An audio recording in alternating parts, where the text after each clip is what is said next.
What is going on, y'all? Welcome to Joel Friday TV. I am Joel Friday. Welcome to the show. A few announcements before we get started. Hit that like button. Smack it.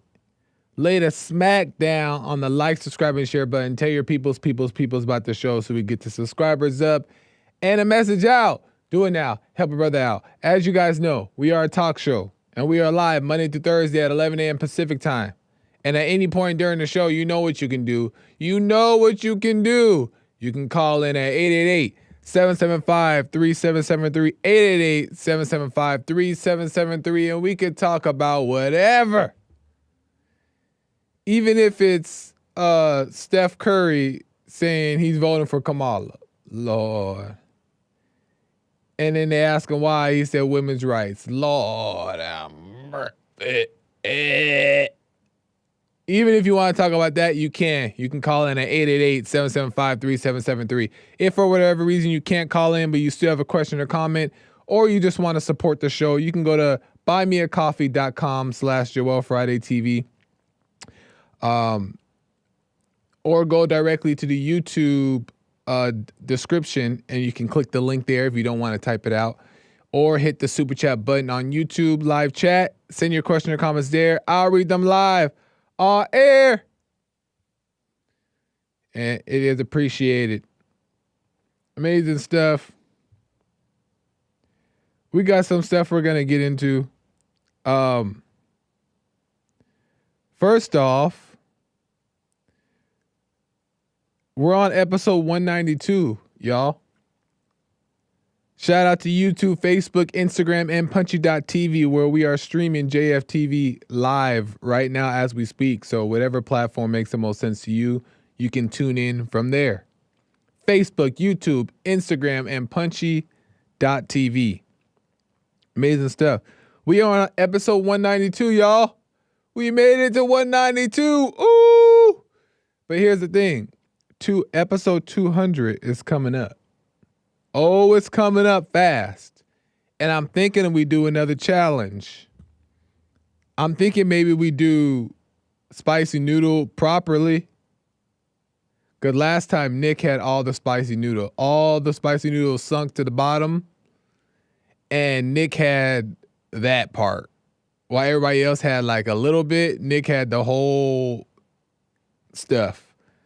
So I'm thinking maybe we do spicy noodle properly this time, or we do what do you call it?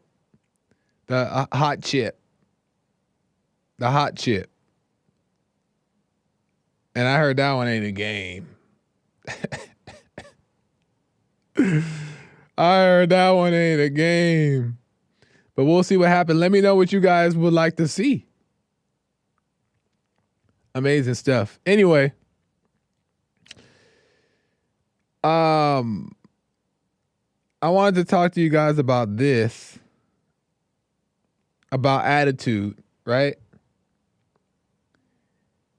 Because Gray says, y'all need to hit the skating rink for episode 200. That would be crazy. All abound, we hit the skating rink, go live, IRL stream at the rink. Oh, viral. Have Jesse on the skates? Stop playing. I bet you Jesse can get down on the skates. I bet you he can move and groove. It's in the spirit. Anyway. Yeah, I definitely want to get into attitude because I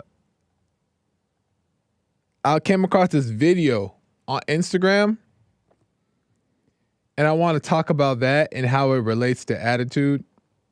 And I think you guys might like this, the point I'm going to make.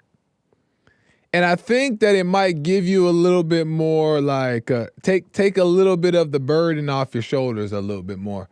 I think so. Because there's such a huge misconception on these two things that I'm about to show you. And if we knew the truth and understood it, it would bring us less stress, more rest. At least that's what it has done for me. In all honesty. I still got my little issues, my little mess, my little thorn in the flesh. But I definitely, from understanding this, it has brought me more rest, less worry. So, I was on YouTube, and there's a video on YouTube circling the internet. This is from YouTube. It's a short. And the video shows a native life in what seems to be an impoverished area in the Philippines. Let's play this.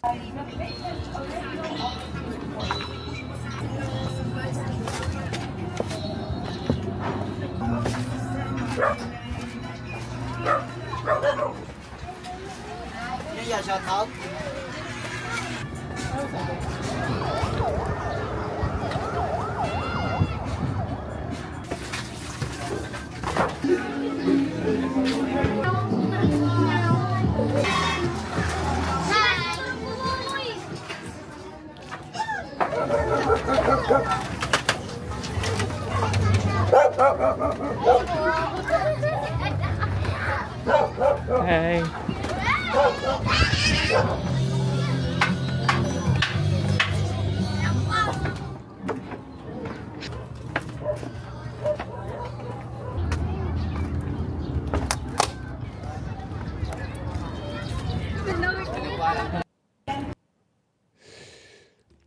So that's clearly a bad area, very dirty, impoverished, area.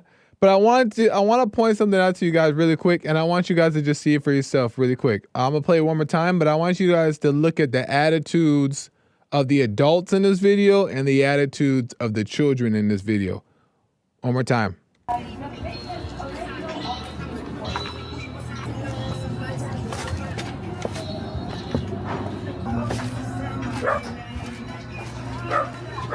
Send in the whites.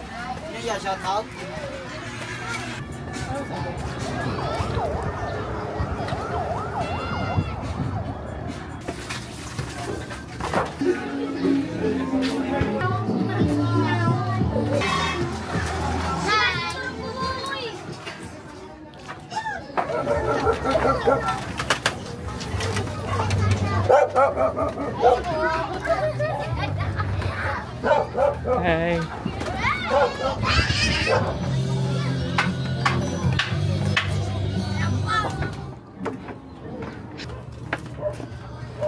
You see the difference in the faces. So I wanted to point that out because if you pay attention, the adults' faces are all like long, you know what I mean? Like, and the kids' faces are all like still having fun, enjoying life. I'm sure they may be hungry here and there, but they're enjoying life. They're still smiling. They still have their innocence. They're still happy and making the most of life as they could as a child, right? And it made me realize that it's all about attitude, right? Obviously, the adults were having no fun. And, because when we grow up, we get caught up in the thoughts and we're in our mind and like life didn't go as we planned and, we're poor, we're hungry. Like we lose the innocence when we become adults and we put it away and our attitude changes and we become fearful and depressed and regretful and guilty and all these things, right? But not the kids. It's about the attitude. And it made me think about a certain situation that I went through with my family when I was a teenager. Oh, here go another Joel story. Another lost boy story.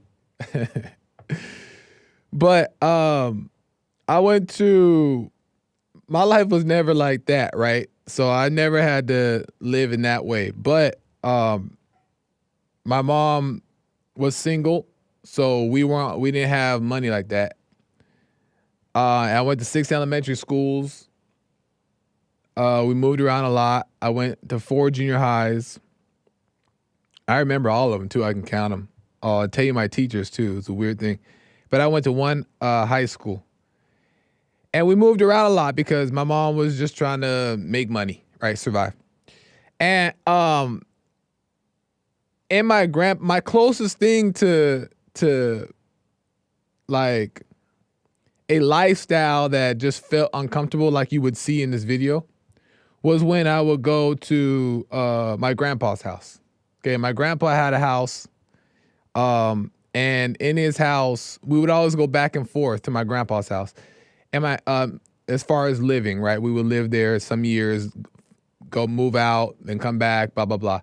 And in my grandpa's house was a very old house that's been around for a very long time, and he's been there for 50 years. He owned that house right before he passed. And the way my grandpa lived wasn't very clean, right?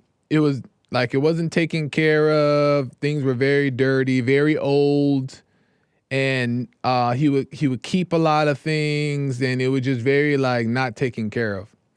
So it felt like an impoverished house. And in my mind growing up, I never thought of it like that though. Like I knew it was dirty. You can see that it just was what it was. And but I never felt that way.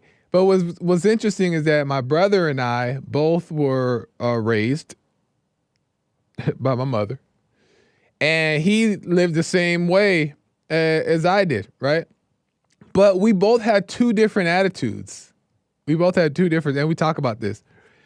We both had 2 different attitudes. I was like the kids for the most part in the video, and my brother was like the adults, right? He always hated how we lived, where we lived. He hated the house. He was always kind of negative about it. And I can understand. It was, it was a mess. But yeah, he had a different attitude about it than I did. So he couldn't wait to leave. That was always his thing. I want to leave. I can't wait to leave. And he always yearned for like fancy things, right? He always wanted to have a big house, nice car, a lot of money, all this stuff. He just wanted to get away from living this lifestyle, right? At my grandpa's house and not having money and getting by like that. He did not like that. And he always wanted more. He wanted to make money. And I did too, but not as much as he did, right? So I say that to say is that, for one, it's all about attitude, right? Your perspective on it. Because if you're not dwelling on it, if you're not caught up in it, then you adapt. We adapt as people, right? We just adapt. We learn to accept the situation and we just work around it. And it shouldn't enter within. It shouldn't enter inside of you, right? It's just your circumstances, but it doesn't mean that you still don't have joy. It doesn't mean you still don't have love. Doesn't mean you still don't have whatever, right? Those things that are actually important still exist and can exist in any circumstance. That's why I say it's not all about the how much the man's making and what he can provide and what he can do, all that stuff. That stuff will happen, but it may not happen right away. Anyway, it's not my point. But the point is, it's about the attitude. But I have another thing I want to show you guys. Is that, like my brother who wanted the lavish life, we'll just say that, right? He wanted to get away from the situation and just live a better life. I did too. That was in me too, but like I said, it was just 2 different things. But then as I grew up and I got away, moved out, did my own thing, I started to learn the things that I thought what I thought we wanted, right? This better life that I thought we wanted. And I started to understand what it really meant. And I realized that there was nothing, right? So I wanted to share this next video in case anybody, including me, for a second was thinking that your status, your wallet, your loneliness, you wanting a wife, you wanting a husband, you wanting children, you wanting a family, you wanting anything. If for a second you thought that was your issue, I want to show you a clip of people who have all those things. This is from Fervent for Jesus with Theo on YouTube. A compilation of people explaining and celebrities explaining what it's like to have fame, fortune, and things. So let's get to that. Give me a second here.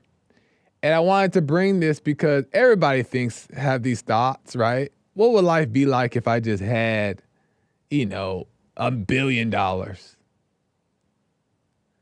If I just had A, B, and C?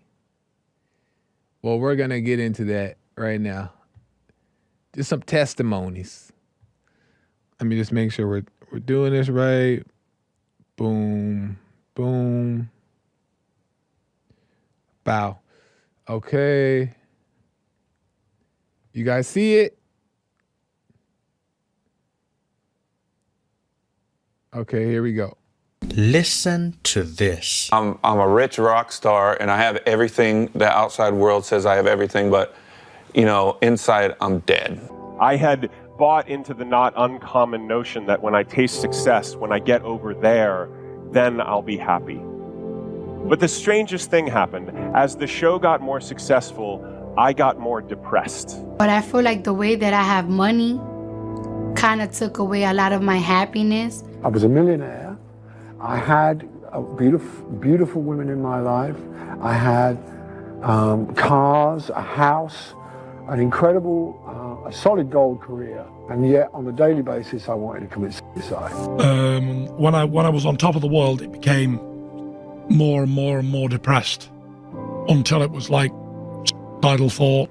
And I know tons of people who I grew up with in the Silicon Valley boom who have hundreds of millions of dollars in their bank account and are as miserable and as lonely and as broken as you'll ever see. Many celebrities, these people that are looked up by the world as paragons of an ideal life, many of them often admit the shocking and surprising truth that worldly success doesn't ultimately make you happy and fulfilled. Here are even more examples to solidify this claim. But there are a lot of people with tons of money who aren't happy. When How I Met Your Mother first went on the air, I ran into an actress that I knew, and she said, "Are you just like so happy all the time?" And I remember thinking, does she really think that when CBS picked up the show, it left me with an inability to feel anything other than unbridled joy? But the joke was on me because I kind of thought it would. I had bought into the not uncommon notion that when I taste success, when I get over there, then I'll be happy. I thought that success was all I needed. That's what was going to bring the happiness. Buying my mom a house, being the fame, the accolades, having people say, "Yo, you are the best in the game." I thought those would be the things that would bring happiness. And then when those things came, the happiness wasn't there. I thought it would be good to be rich and famous. It would be good to be the opposite of this. It would be good to have stuff. It'd be good to have money. It'd be good to be invited to the party. Well, I've been invited. I've been in. But I've been inside now. I've seen the other side of the looking glass. It ain't fucking worth it. It's not good. It don't feed your soul. I still feel empty inside. Do I feel happy in life?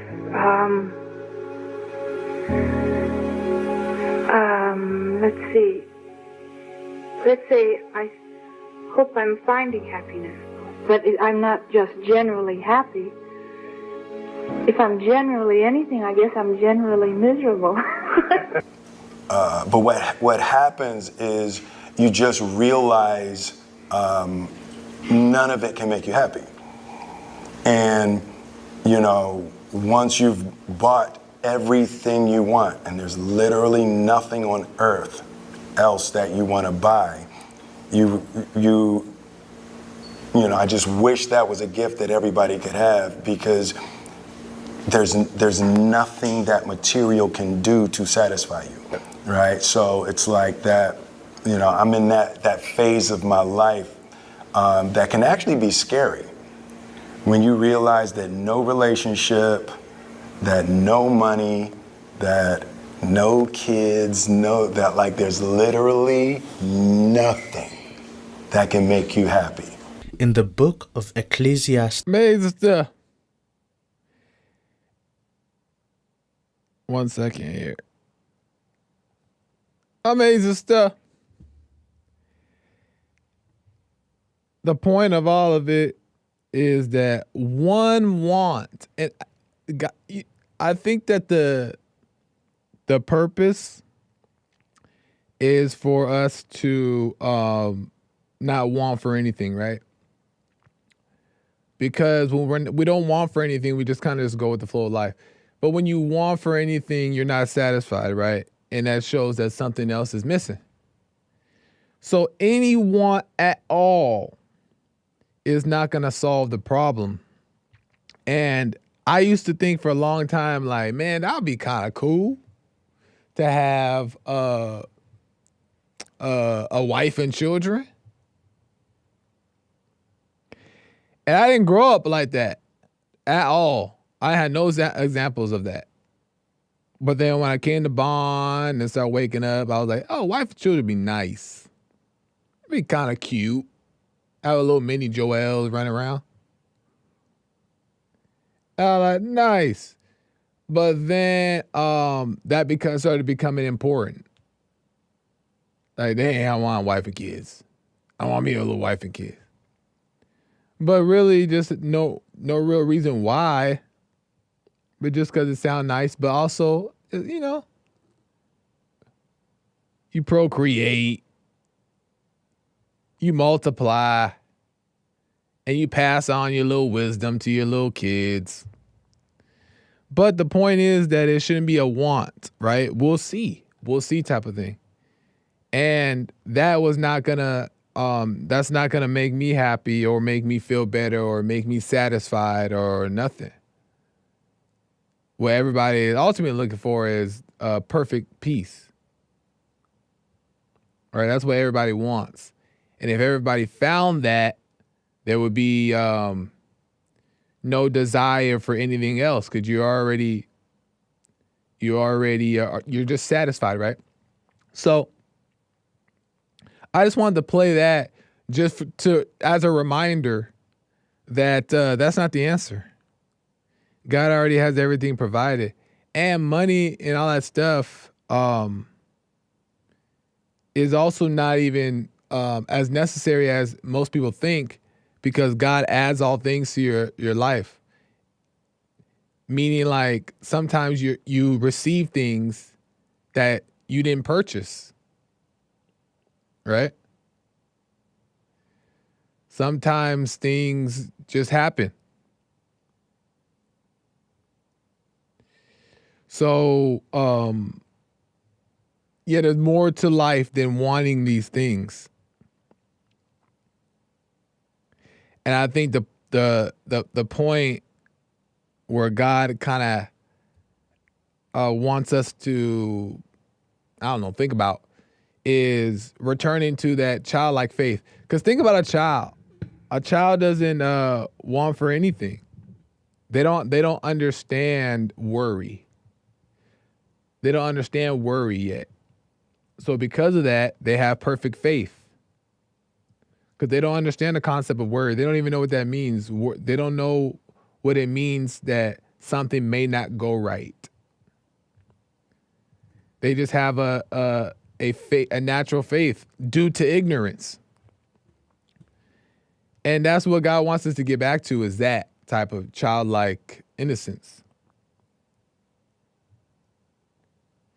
And that's just faith. That's just faith. Trusting God, letting go, trusting God. 888-775-3773, 888-775-3773. And yeah, I'm just learning a lot about letting go, y'all. Letting go, y'all. Letting go. When I tell you that that's where it's at, it's where it's at. Caroline with the super chat. Nice little message, Joel, as always. Appreciate it, Caroline. Right on. Appreciate it, Caroline. See, Sal says, nice little show, Joel. Right on, Caroline. And shout out C Sal as well. Oh, hey, Court's in the chat. What's up, Court? Amazing stuff. I have one more clip I want to play for you guys, and then I'll check the some more super chats and stuff. There are some lines open, so you can call in 888-775-3773. 888-775-3773. This is from Instagram as well. A human experimental. Well, first, let me make sure I read it right. A human experimental test proving fear is only in the mind. Here we go. 1 second. Don't try this at home. Don't touch it. Don't touch. No, don't touch it. They don't seem that concerned at all, which is concerning me. I know, it's unbelievable to see, isn't it? Babies, even when they're very young, are very, very good at watching the eyes and the emotional expression of their caregivers. And so if something new or weird or different occurs, the child will often check in with their caregiver's face to go, is this something I need to worry about or not? And in that split second, if the caregiver shows fear, the child will often react with fear as well. I wonder how the parents feel watching this. This is set up to be very safe. Okay.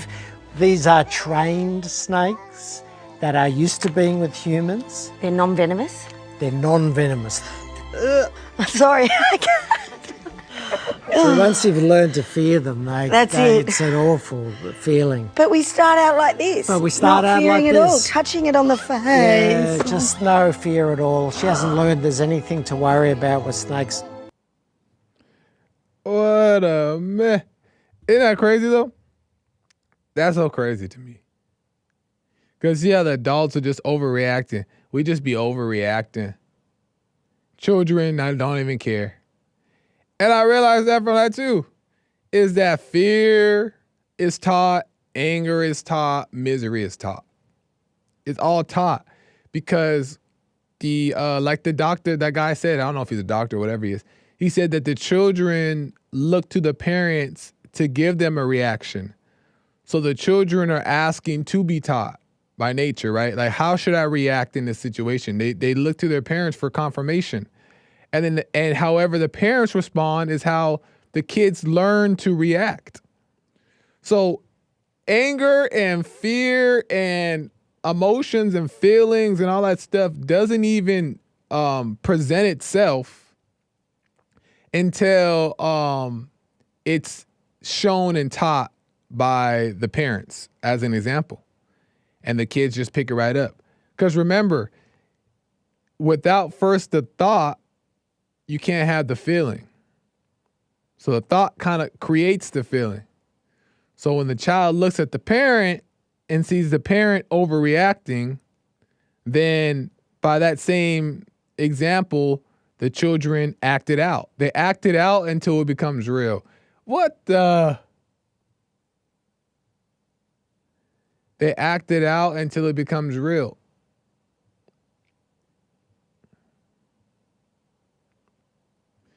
So misery, like we seen and what it seemed like those people in the first video, the adults in the first video in the Philippines, poverty place, they seem like they're looking miserable. But all that is just taught. It's not even reality, but we just believe into it. And the children, meanwhile, they're just over there having a ball until we screw them up. Isn't that a mess? Children are having a ball until we screw them up.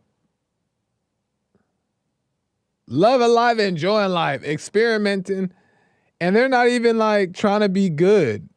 They're experimenting and doing bad things too, but they're doing it with a pure, with an innocent heart. Right? They're not trying to follow God, nothing. Right? They're just living life without judgment. And the judgment is where the problem comes. And meanwhile, adults, we just screw it all up. Mess it up. So fear, anger, misery, all that stuff, all the same thing, all coming from the same place, is all taught. And then possessed. What a mess. Nugget Man says, teaching that snakes are dangerous equals screwing them up. Well, snakes are animals in general are dangerous. I don't care if you train it properly, it's an animal. So I don't know if I would trust any type of animal. But I get the point, Nugget Man. So, I don't know. I just thought that was interesting, y'all. I hope that makes sense. Let me go to a call, and then we'll talk more mess. Let me go to Aaron out of Maryland. Aaron, welcome to the show. You're on the air. Hey, what up, Joel? How's it going, Aaron? How are you? All is well. All is well. Is this your first time calling or no? No, I called before. Oh, okay. Called for the prenuptial mess. Oh yeah, that's right. That's right. Right on. And then when you were trying to send everybody to jail, I had to call in on that. Right on. Hey, so the video you showed was deep, amazing. I've been thinking about it. Which one? Which one? The one with the guy who died, and then the devil tried to trick him, told him to stop breathing. Yeah, the guy who died and went to hell and heaven. It seemed like. Yeah. According to him, yeah. And I'm just like, I guess, thinking about this one part where he said that the devil is the god of the world, and he was saying something about it seemed like he was saying it has dominion over the world, like the devil is anointed. He said power over the world. Yeah, he said that the devil was anointed. By who? Yeah, that's a good question. I thought the same thing when he said that. I thought, oh, that's interesting. And it made me question like what that's about. But it also doesn't seem that off to me because of the way that we just see how the Satan operates. So I'm not sure. Yeah. I'm not sure. What do you think?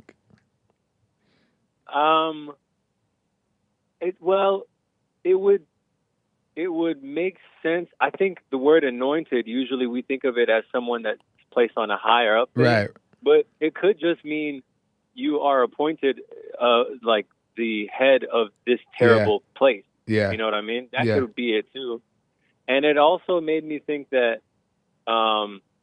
it made me think about the inner workings of everything. It might not just be so simple where it's devil bad, this. It's like it seems to be something more at work where it's like even the temptation to label the devil as right. You know what I mean? Is a part of submitting to God. You shouldn't even hate him. You know what I mean? Man. I think. But also the power part tripped me up because I'm sorry, there's an ambulance passing by. I don't know if you can hear it. Yeah. No, it's all good. All right, it's gone.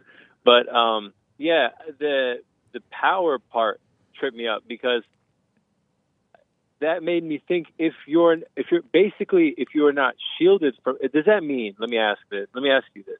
Do you think it means that if you are not shielded by God, then you're subject to the power of the devil? Or yeah, that's it. That's my question. If you're not, say that one more time. If you're not protected, if you're not shielded by God, then you are subject to the powers of the devil. Shielded. I'm not quite sure what you mean by shielded by God, though. What do you mean?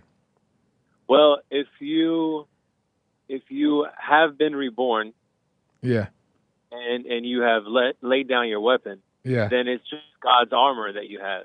Or you don't even have it. Okay, I see. Well, we're always, so the thing is when our hearts turn from wickedness, meaning that like we're quick to be honest and admit to our shortcomings or whatever, right? That's when I feel like the things change. But before that happens, yeah, you are subject, because just like the guy said in the video, he said that Satan has authority over the lost, and those who are lost, Satan has full authority over and can control. And I do believe that to be true, because a lost person doesn't know that they're lost, right? They don't know, for the most part, that they're blind. They don't know that they're being controlled by this force. So Satan has free reins to control them. But when your hearts turn and you repent and you start to see, that's when we begin to separate from evil, or at least be able to be aware of it, Yes, I think I understand that better now, because I think I was tripping out on that power word, because I was like, so he does have power, but I guess. Oh, I lost you. You there, Aaron? You're overpowered. It's like it's all the same thing in that way. Say it. You have to say it again, because you went out there for a little bit. Oh, can you hear me? I can hear you now. Go ahead. Yeah. I was saying, I guess it's just I was tripping up over the power word, as if I was thinking powerful. Yeah. You know what I mean? Yeah. But power could just be, like you just said, authority. Like for those that are lost, they're so fallen and weak that they're easily overpowered. Okay, so that's a perfect. I'll go finish your point. Now I understand what you mean, though. That's basically it. I was tripping over. I thought he had a power, like he was given power by God as well. Oh, I see. But when you just said it as an authority over them, that kind of clears it up for me. It was kind of freaking me out a little bit. Like, you know what I mean? I was yo, what? He has power? You know what I mean? Yeah, it's not like and that's such a great point. I'm glad you pointed that out, so that can be made clear, is that Satan really has no power. The only when I say authority, it's that he's a master of deception. So he can only make us believe into his lies. So he really has no power to do much. He can only deceive us into believing things are of God or of good or the truth, and they're really lies. That's the only thing he can do. So that's he has authority over your ego. Yeah. Yeah, in that sense. So yeah, it's interesting. And you also say something that was very interesting that I wanted to comment on, how you said that we aren't even supposed to hate the devil. And that's such a good point. And I want you to let me know what you think about this, is that even hate itself, you got to think, like, even saying that the devil is bad is us still making a judgment. Because whenever we do anything that's in relation to quote unquote bad, then now we judging ourselves. And judgment is not of God. God is of understanding, right? Insight. Yeah. And I always entertain the concept of right and wrong, because I think it's a slippery slope when we name it like that, or when we identify with right and wrong, because all that is a judgment. all that is making us feel bad or feel good about something instead of life just being life and, you know, just learning and growing in the process. And when we understand what's going on, we wouldn't look at it as, oh, that's wrong or that's right, if that makes sense. That makes sense. I had trouble in the beginning while listening to you and Jesse Lee Peterson about the understanding part, because my ego would lead me to try to go and understand, like try to understand it for myself. Does that make sense? Like trying to understand something versus letting understanding come to you. You know what I mean? Exactly. Which, that took me a while though. It really did. And that was painful because I became frustrated by things I didn't understand. And I was coming from an intellectual perspective, so I always thought I could study up on it or something. Yeah. But as I listened to you guys, I felt creepy, like studying up on weird things, you know, like magical powers and like, mysterious symbols of Illuminati. So it's like, what am I doing? It feels like I'm praising the evil stuff by trying to learn up on it. You know what I mean? It feels weird and strange. Yeah. But I totally get what you're saying. Yeah. Yeah, instead of just happening naturally. You know, I've always tried to understand as well that the idea of loving your enemies, right? Like, what does it mean to love your enemies? And because that seems like a tough thing to do. That seems like, well, how could you want to love somebody that wishes harm on you? But then I start to understand too, and it's still something I'm learning, is that the person who's wishing harm on you is a person that is not seeing clearly, right? They're blind and can't see. And you love them back by not judging them for it because you understand that they're blind and can't see. And by that is loving. And it doesn't necessarily mean that you got to hang out with them and do all the lovey-dovey type of stuff.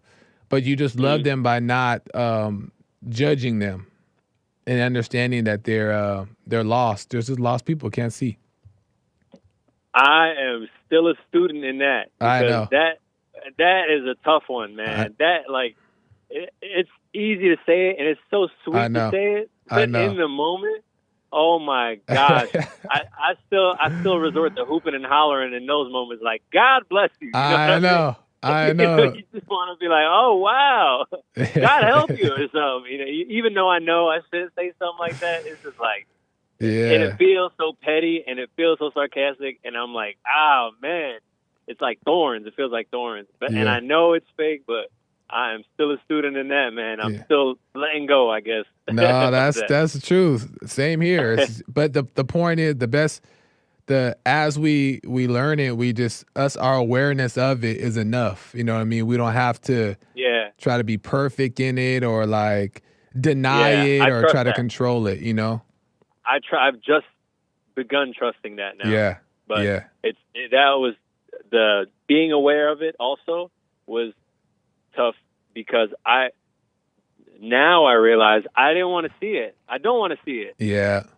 There's you know, you just don't. I don't know. Maybe you do know. Yeah, you got to if you understand that.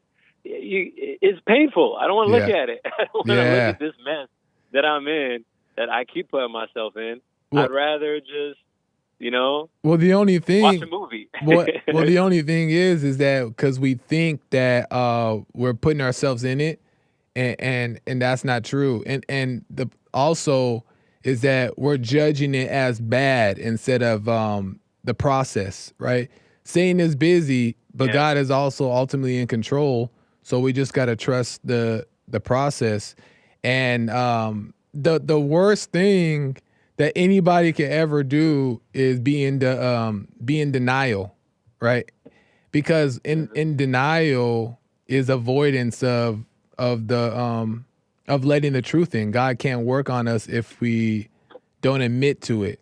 And it's not bad, you know what I mean? It's not bad that we feel these things. It's not bad that these things come up we're just judging them as bad because we've been taught that way. You know what I mean? Yep. Yeah, I do. I judge it all the time. I keep. It's like a loop-de-loop. It's like a feedback loop. Yeah. Because I'll make a mistake, but I realize in the middle of it, I'm like, I'm saying it's a. Sorry, it's another ambulance. No, you're good. Myself. But I'll say it's a mistake, and I'll realize in the moment, like, how do I even know this is a mistake right now? Yeah. Why am I doing it? And I'm doing it again. Then I'll get mad at myself for judging the thing as a mistake. You know, and it gets. I know. But it all happens in a moment, and it's. I'm realizing now because I'll check I'll check my watch, but it usually happens in like a minute or two, and it does pass. But for that minute or two, it's so painful, and it's trying to push me to. It's trying to push me to something. It doesn't even. I can't even. I don't even know what it is, but it's just trying to move me in the moment. I see. Yeah, and I found I totally know what you're saying. I found that the Satan also tries to tell me. He'll say like, well, look at you. You're judging. Stop judging. Right. And I'll think that that's God telling me like, well, you shouldn't be judging it. Why are you judging it? Now I'm wrestling with trying to stop judging it. Right. Yeah. And I realized too is that all I'm supposed to do is, and I'm still learning, is just watch, even yourself judge. That literally being the observer of all things, being the observer of you judging, being the observer of you doing what you see you shouldn't do, quote unquote. You just observing all of it and letting go of trying to prevent it or control it is, you know what I mean?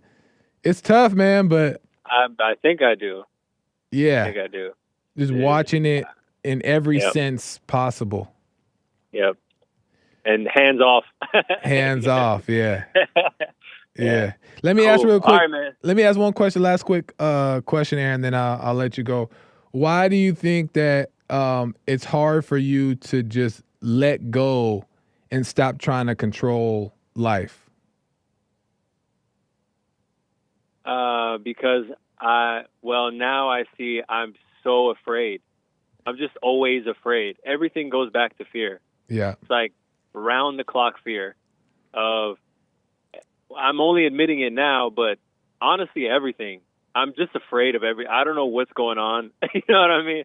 I just am now realizing that I really do not know what's happening. You know what I mean? Yeah. Like, I know that I get up and I got to go to work. I know that I turn my key in the car and it'll hopefully start. You know what I mean? Yeah. And then I'm familiar with the same people I work, but at the end of the day, I don't know how I got here. I don't know why I'm here. I don't know why anybody else is here. I don't know where we're all what are we all working towards? Yeah. You know, I don't know. And I'm just now realizing that for some reason, I'm just very afraid. And what do you think? And what do you think will happen if you let yourself just do the mistakes that you see are bad, or just let yourself just get caught up in all that stuff? What is the fear telling you is going to happen? Something bad. Yeah. It never really tells me exactly what, but it always just goes, something bad for sure. It definitely tells me something bad is on the way, but I never know the answer as to what. I totally know exactly what you're talking about. But what's crazy, what's crazy is that, like, then where does faith come in? You know what I mean? Because how are we, that's us doubting God, right? So if we love God, if we want to overcome, and all he asks of us is to have faith in him and not worry, then why not just trust that even through all of it, he's gonna lead us through it? Why is that? Why would you say that's so hard in your opinion? Because I can't see where that would be. I can't see it. But that's the whole point. And that's the whole point of faith, though, is that trusting what you can't see. You know what I mean? Yeah. Just trusting. Yeah, I know what you mean. Ultimately, that God's gonna take care of it. That he's just with us. That he's with you. Yeah, I can see that. So, dang. Because he's always, I mean, and this is what I tell, these are conversations these are things that I think about when those things come to me, is that he's always been there. Everything has worked out. I've been okay. Like, and I've done those things that quote unquote I said I didn't want to do, and I did them, and the consequences weren't as crazy. I didn't die, right? I didn't get swallowed up in this big dark hole. But what it taught me, what it's teaching me, is that so he already was there. He's been there. He's been there the whole time. But what he's trying to do is teach us how to trust him, how to let go and just trust him. Oh, it's like your dad telling you that the extra wheels are on the back wheels of the bicycle. It's telling you like it's a tricycle, but really it's a bicycle. Right, right. And you're trusting. Exactly. That's pretty cool. That's pretty cool. And that's exactly that's what he's trying to teach us through this whole thing, is just to trust him and he'll take care of it. Yeah. And that's hard for people to do. It's hard for people to do. From what my mama tells me, I was pretty slow to walk, so you know what I mean? But you walked. It might take a little bit extra. Hey, I had to be walking. They had to walk me with a leash, dude.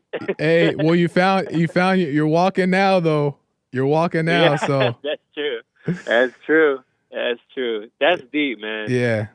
Yeah, man. This stuff. I might have to let that one sit with me. Yeah, man. Well, I appreciate the call, Aaron. Yeah. It's always good. You always have a good point. So call me again, man.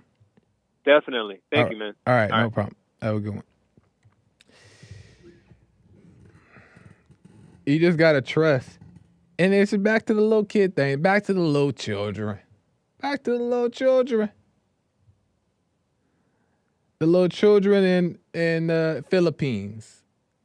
You see all the trash around. They ain't got no food. They eating DEI cookies. You guys heard it in Haiti. They eating DEI cookies. Cookies made of dirt. They don't even, and it said in the video that sometimes they put sugar in them. But other than that, they just eating dirt with a smile. Because they have perfect faith. They don't know how to be in their head. They don't even know how. Just think about that. Children don't know how to be in their head. They don't even know how to do it. Because they're not taught to worry until the parents screw it up. But that's okay. You know, just as parents, I'm not a parent, but as adults, we are to overcome, and then we're able to teach our kids the right way. So it's not over with. At least it's low sugar. But faith is where it's at. Letting go. Let God take full control, and you get out the way. Get out the driver's seat and let God take it. And it's hard to do. I'm struggling with stuff like he talk about, like, what's his name? Aaron. I'm with Aaron. I understand. But I'm learning about what God's teaching me about faith. But anyway. So how's your little attitude is the question. How's your little attitude about life? You got a good one or you got a bad one? How's your little attitude? Let me go to Rick out of Hampton, Virginia, and then I got to end, y'all. Rick, welcome to the show. You're on the air. Yes. Yes, Joel, how you doing, brother? All is well, Rick. How are you? Man, I'm fine, man. I am fine, man. I just wanted to call in and talk about attitudes, man. You know, attitude is always what we talk about, man. It's the anger. Yeah. If you hold on to anger, you're going to be a snapping turtle. Yeah. If you let go of the anger, love yourself and love people, you have so much energy that people want. You know, people want that energy that you love people, and people can feel that energy. That's what everybody call it, energy. I call it just self-love, but that's the new term of calling negative energy and good energy. Basically, they talk about evil and good. That's a great point. You hear them talk about negative energy. I can't be around with nobody with negative energy. And just calling, I just can't be around somebody with an evil spirit. That's all it is. Yeah. But now some new terms are calling it negative energy, if you would. That's a great point, Rick, is that if you, as we overcome anger, we actually have more natural energy within that people want to be around. And then you start to realize the things that you need for that we get outwardly for energy, we don't need as much anymore because we're starting to overcome the anger and all these different things. And the natural energy from within is already there.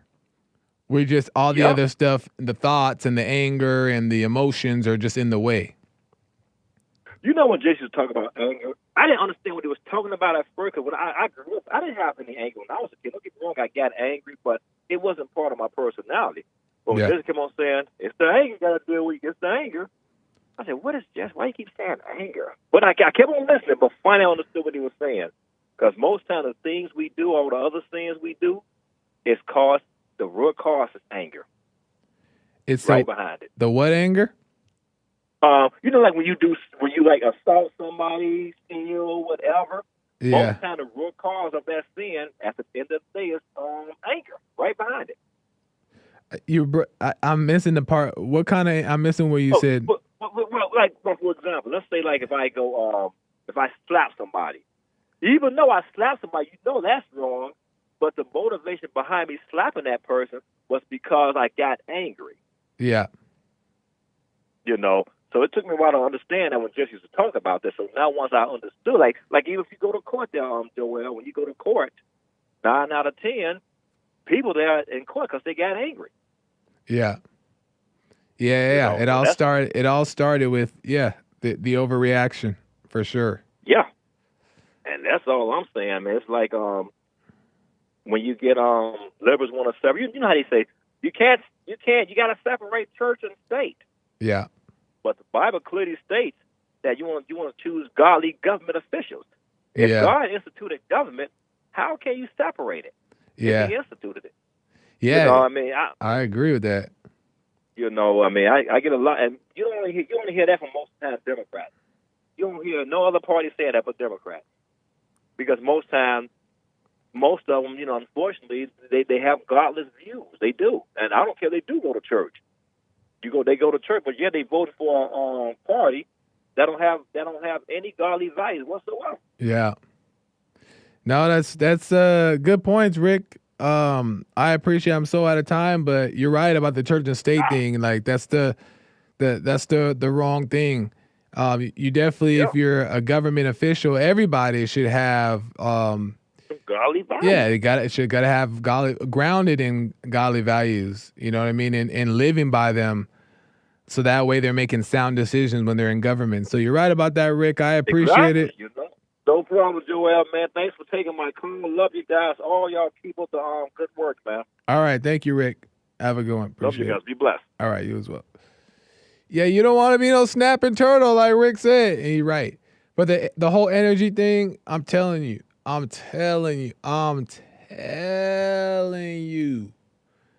The more you overcome the anger and the emotions, the more natural energy you have within. And you just stop reaching for, you don't want to force it, right? You don't want to like make yourself stop reaching outwardly for energy, right? But you just naturally start to stop reaching. And you end up having just this natural energy within because the conflict and the emotions are getting out the way. The ego's getting out the way slowly and slowly. And the spirit, which has all the energy, is starting to make itself, I don't know, opening up, available, out. I don't know how you want to frame it, but whatever. That's just how it goes. But we just got to let go and let God do it. And, ooh, that's hard. But that's the only way.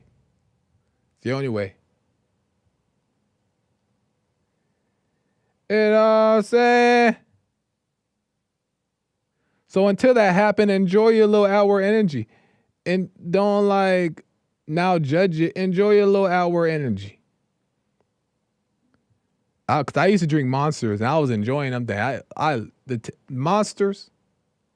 I used to love me some Monsters, mainly for the taste. But of course the energy make you feel good. But don't even like judge that, make a big deal of that. Like just drink your things and just be aware that what's going on. Just be aware.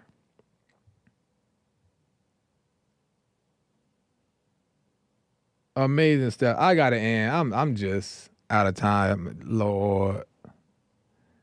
Don't be a quote of the day. Don't be no snapping turtle. Rick said it. Don't be no snapping turtle. Check your attitude. I gotta go. It don't matter you're poor, rich, or not. Your attitude won't change. So check your attitude. I gotta go. American Anchor Baby is coming in at 4 p.m. Also check out, I believe it's Bond has a compilation. Bond Church with Jesse Lee Peterson has a church compilation coming up here. So make sure you guys check that out. I have the redirect set for that. So you should be kicked over right to the Bond compilation of Jesse Lee Peterson's church. So make sure you guys check that out. I believe that's at 1 p.m.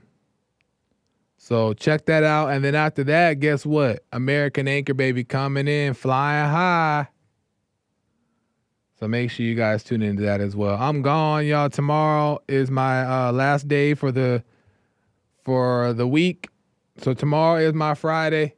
So I'll see you guys tomorrow and all that good stuff. Until next time, y'all, I gotta go. Bye.